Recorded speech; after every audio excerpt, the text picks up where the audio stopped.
Well, all the fluids are topped up in this 1990 FXRP, and there's no longer any transmission fluid puddling on the floor underneath it. I purchased a seal kit for like a 94 and up FXR because the earlier models had a different size seal. So that seal, the quad seal, the main O-ring, the primary cover, inner primary cover seal, all worked perfectly. The starter seal was for 94 and up only. It did not work, so I couldn't use it. And I had one seal left that I assumed, like a dumbass that I am, that was probably a seal for a shift linkage that went through a primary or something. I had no idea where that seal went. And right before I put all this stuff back together, I said, let me check that number that's listed on here for the seal. It's listed as a 12035B.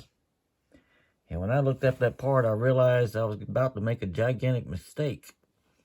Just like the guy before me, I was going to put all this back together and it was still going to be pouring out transmission fluid. That's because this seal that you see right here is the whole problem that's causing the leak. And this seal was invisible to me. I had no idea it was there. This is seal. I'm going to show you the diagram. Hope you can see this on the computer. This is seal number 7 on there. And it's hidden.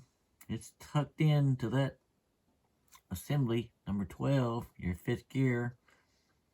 It's pressed into that, and it's hidden behind number 8, which is your bearing race, okay? The only way you can even see this thing is to pull that bearing race off, okay? Which is probably why it didn't get replaced before. Somebody didn't have the correct tool. I'll show you how to do that if you don't in just a second. But even after pulling that race off from the outside, this seal looked in good condition. It looked fine. That's because that outer portion of it's just a dust seal. Underneath is where the actual oil seal is, and you can see it's destroyed. It won't even hold the compression spring in place anymore. It's completely destroyed. The seal was also loose inside of that 5th gear. It was wobbling back and forth, so it was probably leaking out the inside and the outside of this seal. Okay, this seal is a different part number. This is part number 12013A. Okay, they updated to this part number in 1991, I believe, is when they did that.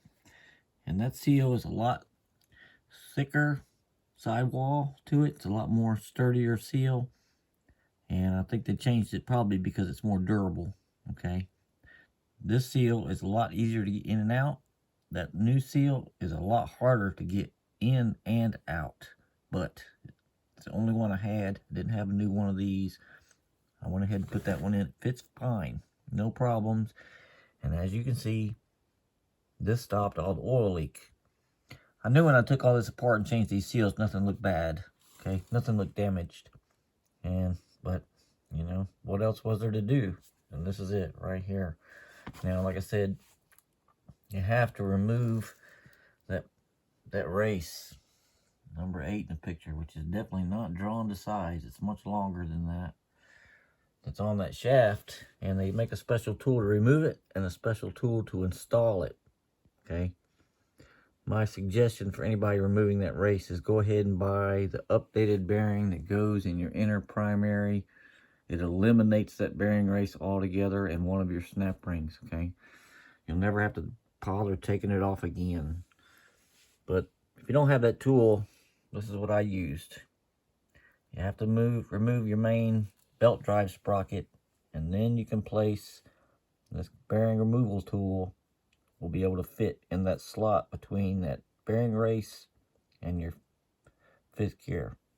And then you can use your shaft, your bolt on the front to push, okay, to pull the bearing race off of that shaft. This works perfectly fine. Does absolutely no damage. Does the same thing the tool is doing. I've seen other guys break that tool that they're trying to use because it only goes in on one side. This actually works better. Comes right off. And like I said, to make another tool to reinstall it, and you make sure you measure your distance from the end of your bearing race to the end of your shaft and put it back in the same position when you put it on. And make a special tool that will push that bearing shaft on. You can't hit it with a hammer. I use this. Some 3/4 inch CPVC coupling. Okay, that's all this is. And this fits perfectly over the shaft. I used a large thick washer to press against that. Okay, so it went over the threads, and I used the nut that holds your clutch on and threaded the nut on and pushed the bearing race back in place. You might need a couple different lengths of sizes of this just to get the first part started, and this normal full-size piece got me all the way back in the original position. So I'm pretty happy to solve this problem. This has been leaking for, gosh, years and years and years. So like I said, I'm a motorcycle novice. I had no idea this was here. And I think there may be some other guys out there. I've read posts where guys were replacing seals and not solving the problem. This is probably it. It's really hidden. It's impossible to see till you pull that race off. So hopefully this helps somebody out. I know the owner of this is going to be tickled pink to know he's not going to have a puddle in his garage constantly. So hope this helps you out, guys. And I appreciate everybody watching today. See you next time.